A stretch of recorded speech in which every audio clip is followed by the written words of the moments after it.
Fala pessoal, tudo certo? Recentemente, né, a gente não tá tendo muito sossego, é férias de professor acabando, é Irã entrando em colapso, é Trump dando ataque de pelanca, querendo atacar a Groenlândia, e assim por diante. Então a gente não tá tendo muito sossego. Mas dentre todos esses colapsos todos, a gente também tá tendo umas notícias boas por aí, né? Mas, ainda que seja uma notícia boa, vale analisar um pouquinho. No dia 15 de janeiro, a gente teve a transferência do ex-presidente Jair Bolsonaro da Superintendência do Distrito Federal para então a Papuda. E aí que vale alguns pontos a serem sinalizados. Então, vale uma comemoração? Óbvio que vale uma comemoração, mas vale também a gente entender por trás dessa comemoração toda, né? E problematizar um pouquinho. Só pra gente recapitular um pouquinho, Bolsonaro então foi preso dia 22 de novembro, depois de uma vigília em que, no meio do furdúncio todo, ele achou de bom tom tentar romper a tornozeleira eletrônica dele com um ferro de solda. Acontece então que desde então ele estava na polícia do Distrito Federal, né, na superintendência, numa salinha que, vamos combinar, já era tipo um Airbnb, com instalações melhores aí que casa de muita gente. Ele estava tendo acesso a frigobar, a TV, que inclusive ele reclamou porque não era a TV Smart, e assim por diante. Então, assim, convenhamos que, saindo da prisão domiciliar, ele foi para um lugar que também não estava com instalações extraordinárias de depredadas, nem nada do tipo. E agora, né, recentemente, no dia 15 de janeiro, depois de muita pressão da família do Biruliro, muita pressão da defesa dele, que alegava, inclusive, o Flávio Bolsonaro alegou que o pai dele estava sofrendo torturas lá, e tal, uma tortura que claramente é muito diferente da tortura que era realizada de fato no período da ditadura militar no Brasil, que é o que eles tanto defendem, tanto bate palma, mas ele achou de bom tom e eles usam muito desse vitimismo para trazer essa coisa de que antes ele era o capitão, que achava que Covid era uma gripezinha e tudo mais, e agora é um senhor fragilizado, que tá com problemas de saúde, e que de fato pode ser que esteja, mas eles usam esse vitimismo e essa caracterização para trazer esse furdúncio, essa efervescência toda. Então, assim, por um lado, vale a comemoração? Óbvio que vale a comemoração. Mas por outro, o cara sai de um Airbnb, praticamente, e vai para uma outra ala da penitenciária com todos os trâmites possíveis, com todos os privilégios possíveis e com uma realidade muito diferente da maioria dos presidiários do sistema prisional normal do Brasil e até da maioria dos trabalhadores brasileiros. A Papudim, então, onde ele está, que é a Sala do Estado Maior, é então um local, uma ala VIP desse complexo penitenciário, que é para onde vão advogados, políticos e assim por diante, como se fosse uma aula VIP mesmo. Muito ao contrário do que o filho e a família vêm alegando, que ele está sofrendo tortura, que ele vai ser praticamente jogado num sistema prisional muito mais severo, sem levar em consideração a parte física dele, de saúde e tudo mais. Bolsonaro, na verdade, vai contar com uma área de praticamente 65 metros quadrados, incluindo a área externa, para banho de sol e afins. Então ele vai contar com uma área bem maior, inclusive, do que era a área na Superintendência do Distrito Federal.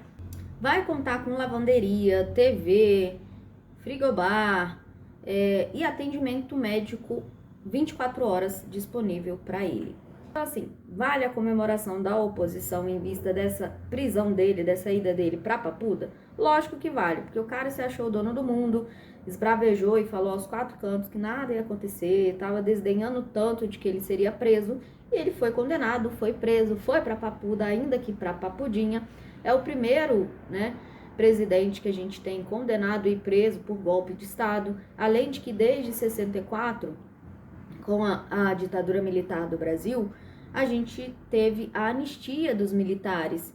Então, dessa vez, pelo contrário, militares também sofreram punições de acordo com os crimes que foram cometidos. Vale lembrar também que, na época em que o presidente Lula, o atual presidente Lula, estava preso, Bolsonaro alegou diversas vezes e afirmou diversas vezes que ele devia ser tratado como um prisioneiro comum, como um civil comum, e não ter nenhum tipo de privilégio. Mas aparentemente essas alegações do ex-presidente Jair Bolsonaro só servem para a oposição, porque quando ele é o bandido, aí não. Aí, coitado, ele precisa de, inclusive, uma TV com uma Smart TV.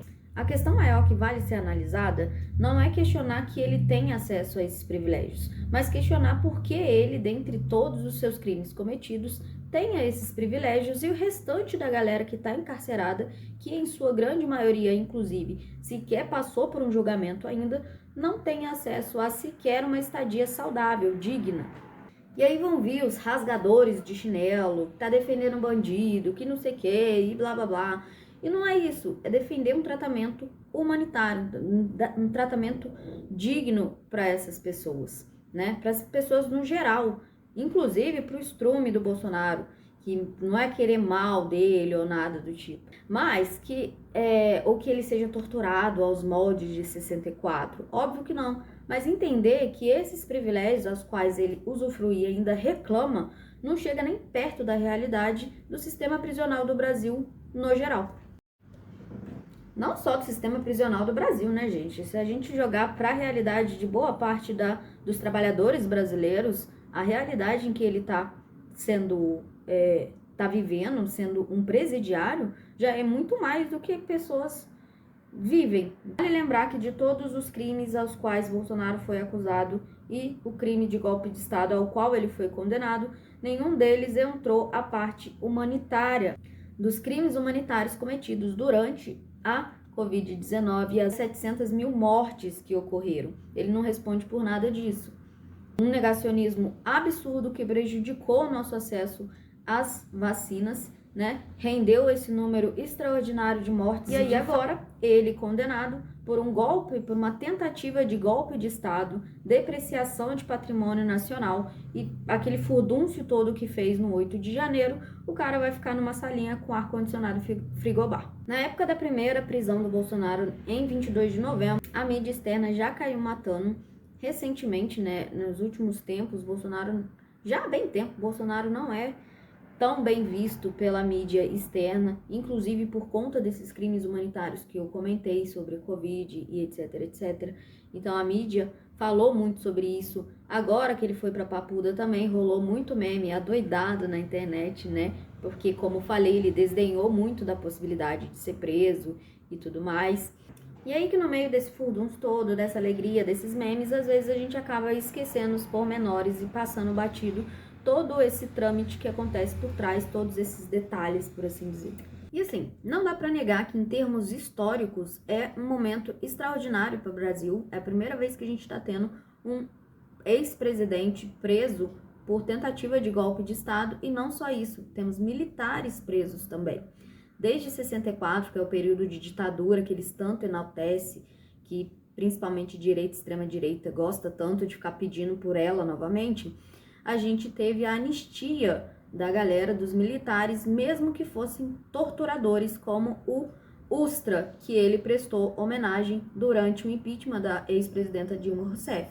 Então, em vista do que aconteceu em 79, que foi a anistia dos militares, mesmo com todos os crimes humanitários cometidos, a gente teve generais presos dessa vez. E mais uma vez, não é questão de defender bandido ou não, porque a gente não tem bandido de estimação, mas ter em mente também que, em vista do nosso cenário político tão próximo das eleições de 2026, em que a gente tem todo o escândalo do Banco Master envolvendo dinheiro de pessoas ligadas ao escândalo do Banco Master, patrocinando o Bolsonaro, patrocinando o Tarcísio de Freitas. Então a gente tem uma direita meio descabeçada, tem essa questão do Flávio entrar como candidato, e aí, enfim.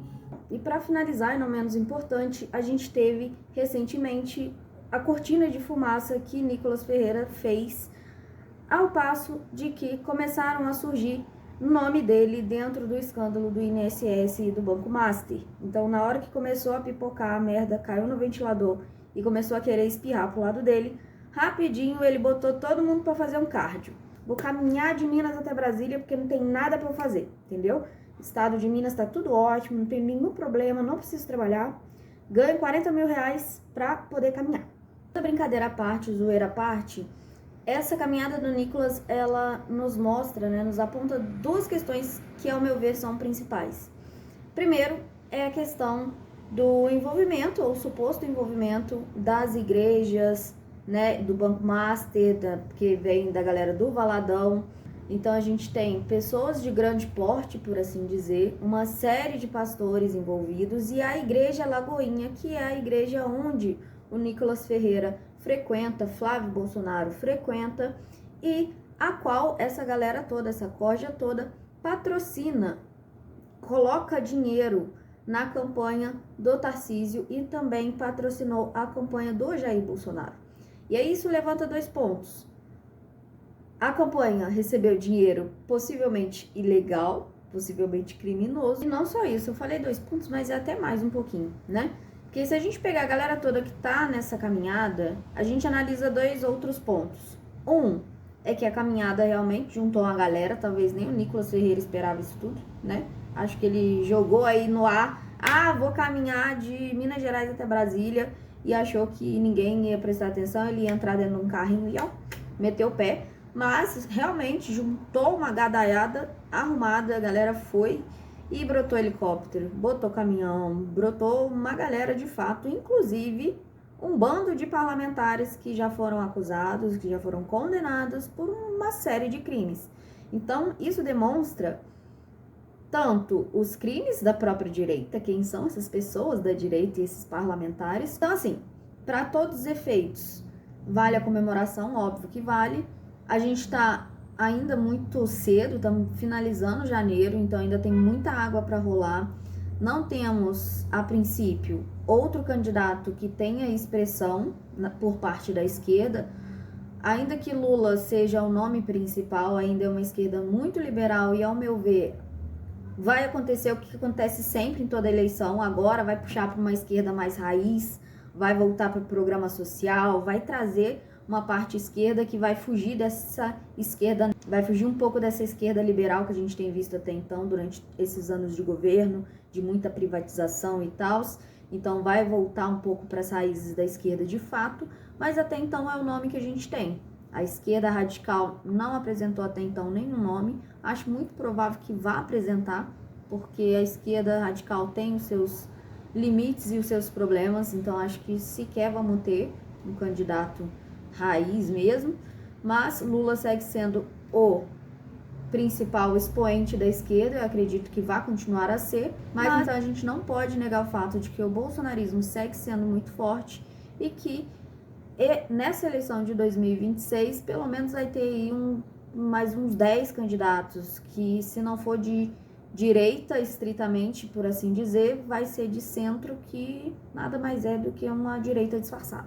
É isso. Como eu falei, vale a comemoração, óbvio que vale, mas vale a análise um pouco mais problemática sobre tudo isso e não esquecer e ter o pé no chão pra gente tirar, né, de preferência, um resultado positivo dessas eleições em vista desse contexto caótico, seja em termos internos, nacionais ou internacionais, que está aí colapsando para todo lado, né?